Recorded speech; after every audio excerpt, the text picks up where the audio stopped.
ছাত্রলীগের আমার ছাত্র বাবারা কওমি মাদ্রাসায় ছাত্রলীগ গঠন করার আহ্বান জানিয়েছে এবং তারা কওমি মাদ্রাসায় ছাত্রলীগের কমিটি গঠন করবে ঘোষণা দিয়েছে। আমি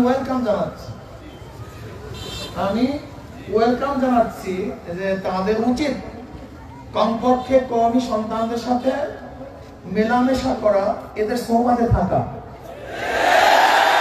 তাহলে লাভটা কি হবে? ওই জাহাঙ্গীর ইউনিভার্সিটিতে 100 ধর্ষণের বা শান্তি পালন করা হবে না। কি হবে? এমসি কলেজে স্বামীর থেকে ছিনিয়ে তার স্ত্রীকে ধর্ষণ করা হবে না। তাহলে কি হবে? ইউনিভার্সিটির সামনে বাদন কেসিরোধারী করা হবে না। তাহলে কি হবে? ফরিদপুরের একজন ছাত্রলীগের সভাপতি 2000 কোটি টাকা পাচার করার ইতিহাস আর ঘটবে না। তাহলে কি হবে?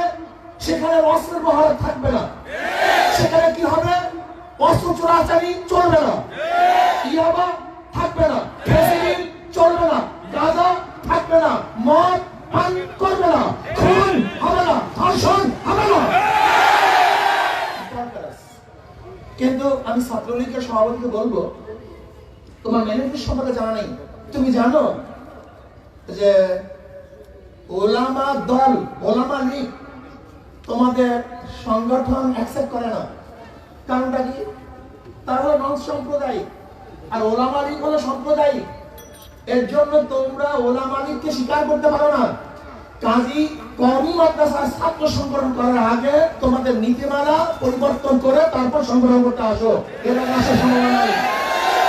আর যেহেতু তোমাদের ওয়েলকাম জানাচ্ছি কওমি মাদ্রাসার ছাত্র সংগঠন করার জন্য, তা তোমরা আমাদের ইউনিভার্সিটিতে বাধা দাও কেন? তোমরা কি তখন সম্প্রদায় বলছো কেন? ইউনিভার্সিটিতে সংগঠন করতে দেওয়া যাবে না। আসো আমরা মিলেমিশে, তোমরা সংগঠন করো, আমরা সংগঠন করি। যাদের আদর্শ সুন্দর হবে তাদের সংগঠন সবাই গ্রহণ করবে, আর যাদের চরিত্র ধ্বংস হবে, খতম হবে, নিকৃষ্ট হবে, তাদের আদর্শ কেউ গ্রহণ করবে না। আমরা আলহামদুলিল্লাহ, এই পর্যায়ে প্রধান অতিথির বক্তব্য রাখবেন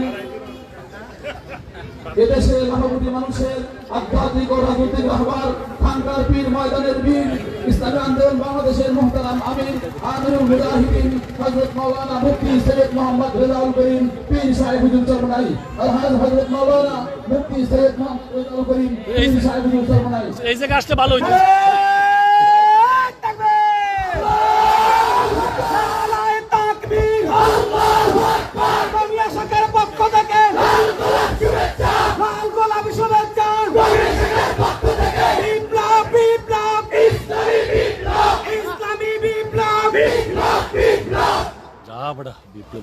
আলহামদুলিল্লাহ,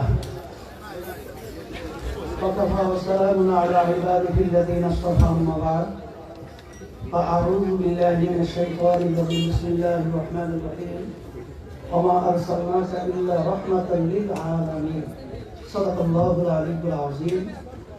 আজকের সমাবেশের সভাপতি সহ বিশেষ করে একটু আগে আলোচনা করছিলেন আমাদের সম্মানিত আমার ভাই, বাংলাদেশের ভিতরে উল্লেখযোগ্য হক্কানি আলেমদের ভিতরে একজন, আমার আব্বাজান রহমাতুল্লাহি আলাইহি, তার ওস্তাদ ঢাকা আব্দুল মজিদ ঢাকাওয়ালি হুজুরের বড় সাহেব দাদা না,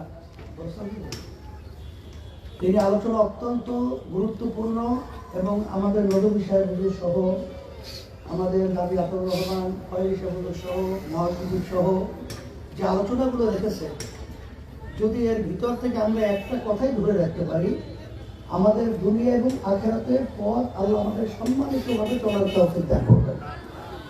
সাথে সাথে আমার ভাই একটা কথা বলছেন, তিনি কিন্তু অত্যন্ত দৃঢ়স্থিরভাবে চিন্তা ভাবনার মধ্যে কথা বলেন।